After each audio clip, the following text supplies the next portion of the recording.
Haworth Soji versus Steelcase Amia. Both are serious ergonomic chairs, but they sit in different price tiers. And the real question is not which one has more adjustments on paper, it is whether what the pricier Amia offers in fit, back support, and long-term durability is actually worth the difference for your body and your desk. Paying more is not always the smart call, and going cheaper is not always smart either. Let's make it clear. Ergonomic fit and adjustment range. Both chairs come loaded with the basics you'd expect at this tier. Seat height, seat depth, recline tension, lumbar adjustment, and arms that move in multiple directions. But the Soji's armrests are 4D, meaning up and down, side to side, forward and back, and pivot in or out. That last one matters more than it sounds. If you type with your elbows tucked or you're narrower shouldered, most arms simply don't come close enough at their narrowest setting. The Soji's do.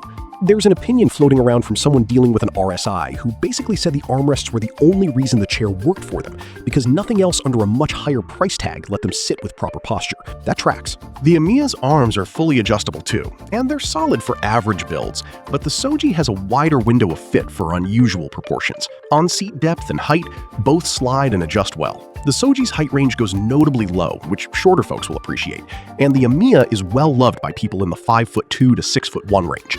Where the Amia pulls ahead is in the refinement of the recline feel. It's smoother, more deliberate. The Soji feels more task-oriented, more upright by design. Real talk, if you want to lounge back and read, neither is your dream chair, but the Amia tilts in that direction more naturally. Lumbar and back support feel over long hours. This is where the two diverge in a way that actually matters. The Soji's mesh back is the star of the show. Breathable, flexible, and most owners report it disappears underneath them after a few minutes. The lumbar piece is height adjustable and works well for most, though I came across one long-term owner who found the plastic edge of the lumbar pressing into their lower back after a few months and had to return it past the window.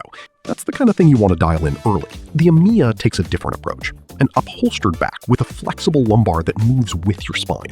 When it works, it's excellent. When it doesn't, the most consistent critique is that the lumbar feels soft and tends to slide down on heavier users, which can quietly encourage slouching exactly when you don't want it.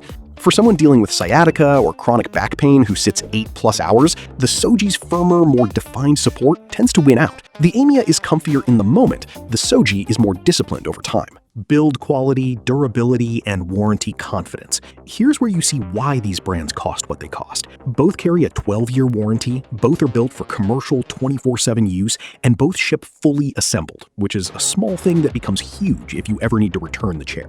The Soji feels solid, with smooth mechanisms and mesh that holds tension well over time. The Amia has a longer track record in offices around the world.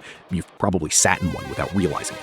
Long-term owners of the Amia commonly reported outlasting 2 or 3 cheap chairs without breaking a sweat. The Soji is newer in the catalog, but the construction is unmistakably commercial grade.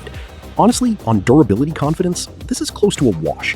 Both are the kind of chair you buy once. Seat comfort and pressure relief. Both seats lean firm. The Soji is the firmer of the two, and some lighter users feel the front edge after long sessions. The Amia's cushion is a bit more forgiving up front, though one stray report mentioned the padding wearing down faster than expected. Doesn't look like a pattern, but worth noting. Neither is plush. If you want plush, look elsewhere. Price and overall value. The Amia sits at a noticeably higher price than the Soji, and the gap is real, not marginal. What you're paying extra for is the upholstered comfort, the smoother recline, and a model with a longer institutional track record. The Soji gives you 4D arms, a fully adjustable mesh back, the same 12-year warranty, and a more upright, task-focused posture, all at a friendlier number. On discounts, the Soji moves more often. Haworth has been known to drop the price quietly, and customer service has a reputation for honoring price changes after the fact. The Amia holds its price more firmly, with occasional manufacturer promotions, but rarely deep cuts. So the question isn't which is cheaper, it's whether the Amia's specific strengths justify the premium for how you actually sit. Here's the call. For most of you watching, the Haworth Soji. The 4D arms, the firmer mesh back, and the lower seat range cover more body types than the Amia, and you're not paying for refinement you won't use at a desk. If you sit 8+ hours with chronic back pain or sciatica, the Soji's discipline is the smart bet. If you want a softer, more lounge-friendly recline, and you've got an average build, the Amia earns its premium. The Soji moves more often on discounts, and Haworth has a habit of honoring price drops after the fact. Worth the patience. And you? Which one would you pick? Let me know in the comments. Both linked below with the current price.